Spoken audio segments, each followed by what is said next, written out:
So a few months ago, I filmed a video prior to my trip to Thailand and I ended up deleting it. Now, I deleted it because I think I was too hasty in saying that I was going to be going there and potentially going to move there in the future. So many people started contacting me online and offline saying, I heard you're moving to Thailand, oh my goodness. And I was kind of freaked out, like, oh, I should not have worded it the way that I did. I was just overly enthusiastic. So I ended up deleting that video. A lot of you guys have seen it though. I want to talk today about some of the things that happened while I was in Thailand that were really shocking and kind of crazy, weird experiences. In addition, I want to tell you why I no longer plan to move there, although I do plan to go there again for sure. So Thailand has been like a second home to me, and it's a place where I've lived numerous times in my younger years, starting at the age of 16 when I was an exchange student there. I have a lot of beautiful and amazing memories there, especially in Chiang Mai, which is a place where I lived when my son was really young, and I was really close with a lot of Thai people and they helped me out a lot with my son. He learned to walk there, he spoke his first words there, and also this has been the longest that I've ever been away from Thailand, which has been 17 years.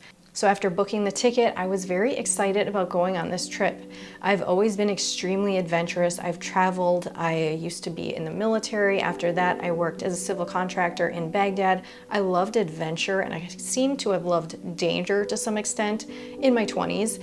I'm glad I got that all out of my system, but now it's been so long since I've done a trip. And this was a long trip that I went on. It ended up being a month. It wasn't really supposed to be that long, but I ended up having a situation with skin cancer. I'll share that in a moment. And so I ended up having to take care of it and stay there longer. But prior to leaving, I started getting like scared and nervous and like, oh, I'm not very comfortable doing this. Maybe I don't really need to go.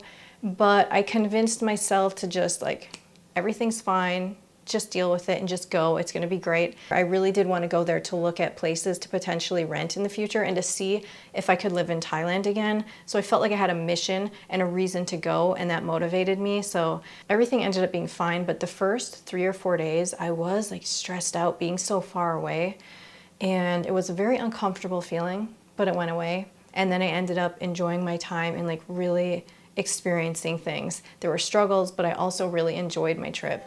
Thailand isn't what I remember it to be, and that could be a matter of my own perspective and how I've changed over the years, but I'm sure it's also just changed over the last 17 years. But there's certain things that I don't remember ever seeing that really, really shocked me to the core, and one of them is the level of pollution, and I don't think it's like this absolutely everywhere, but mostly it is. I took a train from Bangkok to Hua Hin. I thought a train sounded fun and adventurous. When I was going to book the ticket, the only one available was the third class worst train with no air conditioning, and I went during the hot season, like the hottest time of the year. There wasn't a lot in English either, so you just kind of have to like figure out what you're doing in the train station anyway. So what surprised me most on that train was how the guy next to me was throwing his trash out the window, and other people did too, and it was so unbelievably shocking because I have never seen that before, and it was horrifying. This is a land that is beautiful, and I witnessed so many people just throwing their trash everywhere. And in Thailand, there were some of the sites that I went to see, and I went with somebody from my hostel named Gerhardt. He was wonderful. If you're watching this, thank you for the wonderful time that we had. And we went to this monkey temple. We went there and it was really interesting to see the sights, and it was very pretty, but when you get to the very top of walking up these steep stairs and then you get to this area, if you walk around to the left, there's all that, like a trash pile over here, and all the stuff is all broken up. And I'm at this place with this beautiful site with these temples and stuff, and then in order to get there you walk past this one area, this abandoned house full of trash and monkeys. So that's how it seems to go, like beauty and trash, beauty and trash. It's chaotic, okay? It's definitely chaotic compared to the life that I live now. You've got a lot of noises, a lot of sights, a lot of smells. There's animals, wild animals, there's monkeys walking around, there's chickens on the roof. There's a lot a lot going on. And you've got people driving on their motorbikes while they're texting, clearly people crashing, people dying on the roads. There's a lot going on at all times. Those are just some of my thoughts on that. Ultimately, I don't think I'm cut out for this level of chaos, not for everyday life. I still love Thailand, but it is overwhelming.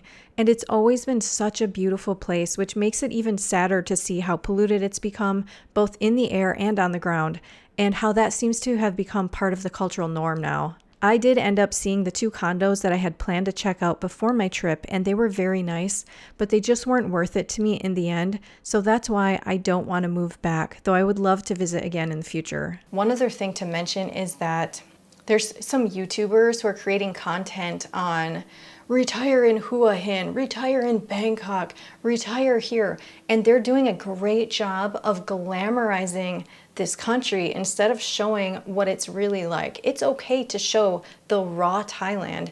They're not sharing the reality on the ground that they are doing, like an Instagram style. Like, it reminds me of those things where this is what I purchased and this is what I got. That's how it is, and it's enraging because, you guys, when I was there, I was invited by this wonderful and lovely person to a Facebook group, a Facebook meetup group. And I went to this group and I met some people. I met this older couple. They were very sweet. And the older gentleman told me that he and his wife moved there to retire to Hua Hin because Hua Hin has become this hub of a retirement place. For people who want to retire, go to Hua Hin. Probably because of all the YouTube videos, actually. And he ended up moving there with his wife without ever visiting Thailand and without ever visiting Hua Hin. And not a good idea. That's just not a good idea. Trust me, it's not. And I stayed in Hua Hin for the majority of my trip, and it was because I was so comfortable at the hostel that I was staying at because I have weird dietary issues, and it's easy to just get comfortable and kind of stay in one area. And it was so overrun with foreigners with their shirts off. There's just so many foreigners there. I don't even know what to say. It was like, is it like 50% foreigners, 50% Thai? I've never seen anything like that in all of Thailand before. It was just a lot of foreigners there. One of the reasons that I ended up staying in Thailand for so long was because I ended up having some medical issues. And it didn't really start out that way. I had some weird things happen. So I ended up going to a skin clinic. It's called Dr. Niwat in Hua Hin, Thailand. This place was well known, and I just wanted to go there to get some moles removed because I have some raised moles that were on my stomach, and this may sound weird, but they just really, really bothered me. Anything that is raised at all, it's like, ugh, like it creeps me out. I just want them cut off, but no doctors in the United States would remove them for me. And if they would, you know, you'd have to just pay out of pocket. And I mean like thousands and thousands of dollars just to get them to slice these things off, whatever. That's probably how they would do it in the US. But at this place, I ended up going in there, and just a standard procedure when you go in there is to get a skin check, and that's like a skin cancer skin check. So I did that, and I did not expect anything to come up because I had a skin check done in the United States within the last year.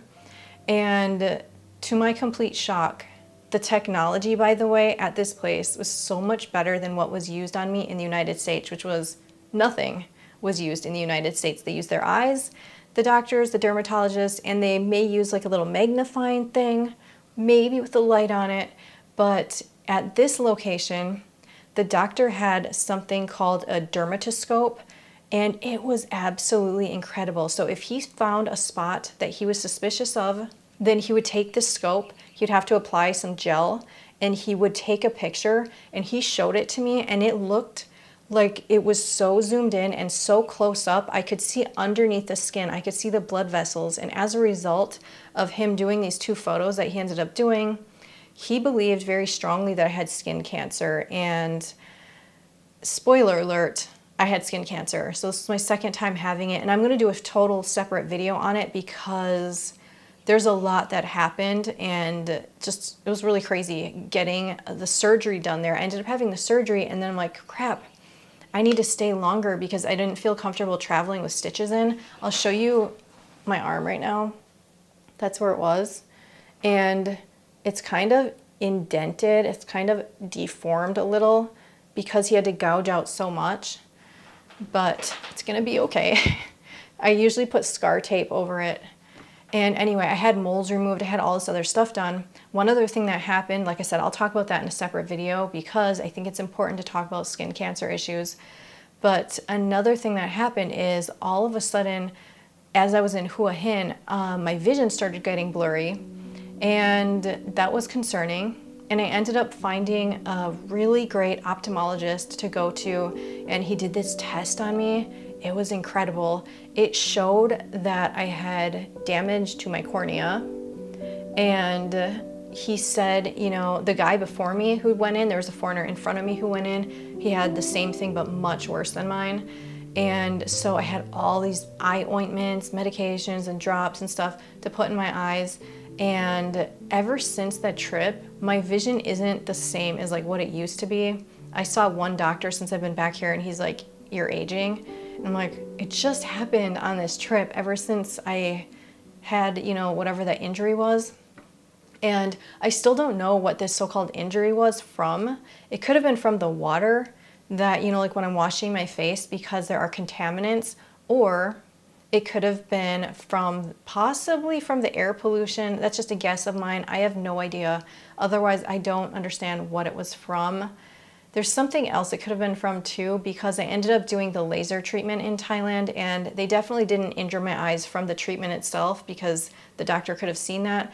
But it's possible that the numbing cream got into my eyes. It's possible. I think I would have really known though if that happened, but who knows. So anyway, when it comes to medical care, I would love to go back to Thailand to get, you know, like another skin laser treatment done and to get more medical care done. You can get amazing dental work there. Any medical test that you could possibly imagine you can get done and pay out of pocket, and it's just so much more affordable than doing it here. All of the medical care I got was incredible, and I have some specific recommendations if you ever go there, like places, not just in Hua Hin, but in Bangkok, there's a place called Med Park. I highly, highly recommend it. It was definitely affordable compared to what we would pay here, and affordable even for prices at other hospitals that are commonly used by foreigners in Thailand. It was just amazing. It was like being at a resort, but getting medical care done and not having to wait long. Some of the places in Thailand you have to wait long and it's a hassle and there's all this stuff, especially in Hua Hin at Bangkok Hospital. If you go for regular medical care, I found that you have to wait a really long time, and I didn't find the prices to be very good. They're fine compared to the US, but not good compared to other things in Thailand. Those are reasons that I would like to go back, and I want to learn more Thai before going back. I feel like I have a certain level of some type of fluency, but I want it to be way better. So that's kind of a goal of mine, is to practice and learn more. So I'll share more in upcoming videos. If you have any trips planned coming up, or you are traveling overseas, where are you heading to and what are your thoughts about it? I'm sure you're probably excited if you have an upcoming trip. If you've recently gone on a trip, where did you go to? I don't know how many people are traveling nowadays. When I was on my trip, I met just a couple Americans, and the ones that I did meet said that there were very few Americans traveling nowadays to Thailand anyway.